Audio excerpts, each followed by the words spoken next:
Well, for those of you guys that were worried about a mileage tax in California,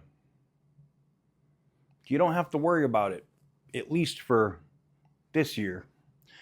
I've seen a lot of people talking about, oh, it's over, it's going to be canceled, it's not going to move forward. It's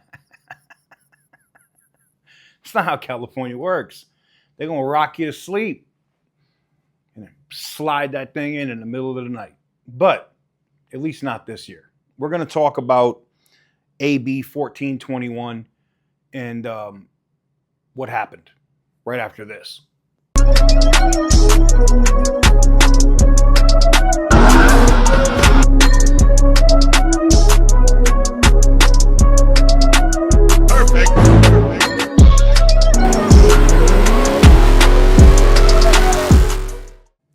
Quick break to thank today's sponsor, Delete Me. One thing that's changed about scams over the last few years is that they're a lot more personal. It used to be obvious spam, right? Now scammers do their homework.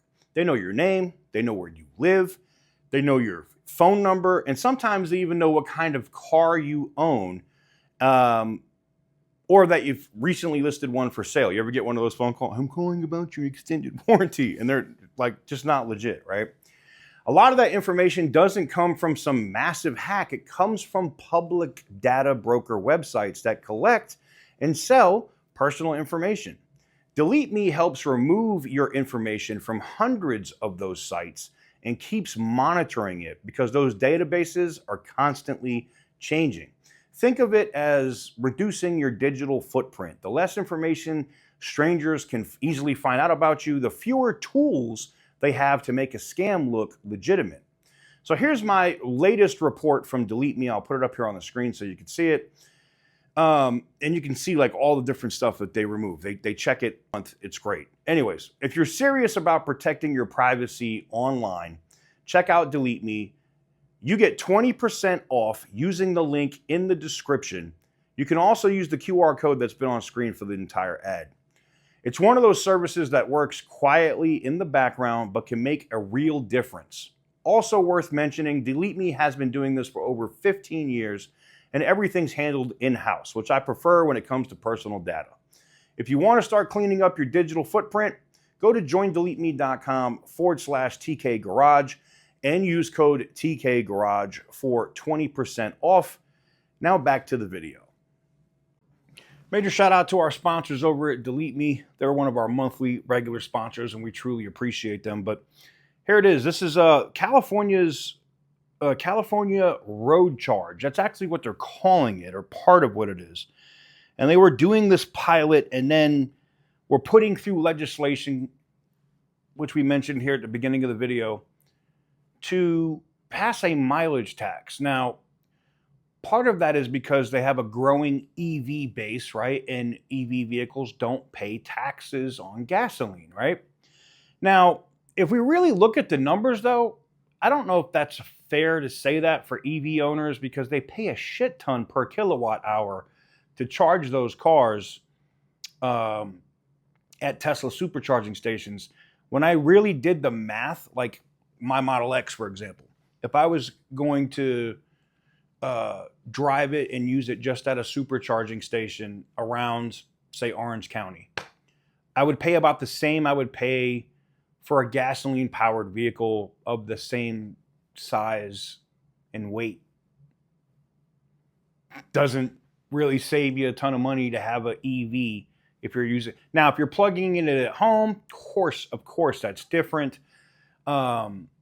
You know, for me in Nevada, it would be the same thing. If I plug it in here at home, it'd probably cost me $12 to fully charge my car and then drive it, which is obviously a lot cheaper right now than gas. But everybody's saying, okay, well, it didn't pass the legislature this year. Don't let them rock you to sleep. This is what California does. They will propose something. They see that the public is like, hell no, we don't want that, blah, blah, blah, blah, blah. And the Democrats are smart on that. They'll go, oh, okay, well, we'll just slow this in committee. We won't put this on the floor for a vote, blah, blah, blah, blah, blah, blah. They wait till next year. something else that would really piss off the public is out there, so they pull that and they slide this other thing in when nobody's paying attention. They do this all the time in California. This should not be a shock, and it's definitely something you should pay attention to. I'll give you a prime example. Now, granted, not legislation, it is a rule, but legislation was there that allowed them to create this rule. The tire situation, right? Oh, they're just proposing this. They've been talking about this. It'll never happen. I heard all the YouTube channels tell me, oh, it's never going to happen, TK. We're never going to do anything with tires. You don't know what you're talking about. No. Yeah.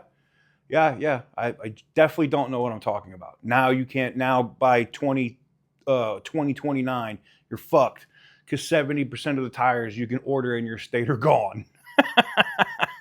But I was wrong, though. I was wrong. I must be wrong. So when I see stuff like this and I see that this bill doesn't advance, it doesn't mean that it's not going to happen. They're literally doing this, guys. They got you like a baby. They're literally rocking you to sleep right now. And maybe that changes if Hilton becomes governor, where they can't get it through. I know he'd never sign it as governor. He'd never sign that as governor. So you might be right. Maybe it is dead if you're voting for Hilton in November. But if Becerra gets in there, if Becerra is your next governor, and this comes up around the legislation next year, they're going to put something else out, to talk about it in public that pisses the public off more, and they're going to slide this thing in on you where you don't even see it coming. But hey, maybe I'll be wrong again. We'll talk about this time next year, and I'll be like, told you so. Let me know what you guys think in the comment section down below. Give the video a big thumbs up if you like what I do. Hit the subscribe button if you haven't already. And as always, stay petty, my friends.